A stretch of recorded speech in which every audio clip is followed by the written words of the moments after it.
понял. То есть вы кидали туда вакуумные бомбы, вакуумная боеголовка. Что Да, это означает, вакуумная боеголовка? Вакуумная боеголовка, ну это объемно-вакуумный взрыв, аналог, ну на спутниках-разведчиках он высвечивается как двойной термальный импульс, аналог ядерного взрыва. Ну то есть они сопоставимы по характеристикам. Просто вакуумная боеголовка выжигает кислород в радиусе там, в зависимости от мощности, от 3 до 5 километров. Вы воевали в Чечне при помощи вот таких боеголовок. А почему нет?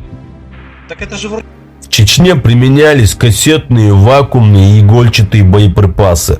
Виды оружия, которые запрещены международными конвенциями из-за их неизбирательного и разрушительного действия против мирного населения. Объемно детонирующий взрыв выжигает кислород, создает мощную ударную волну и наносит тяжелые последствия в радиусе поражения. За применение такого оружия ответственность должны нести все, те, кто отдавал приказы, и те, кто их исполнял. Настаивать на правовой оценке этих действий необходимо не ради мести, а ради того, чтобы больше никогда подобное не повторилось.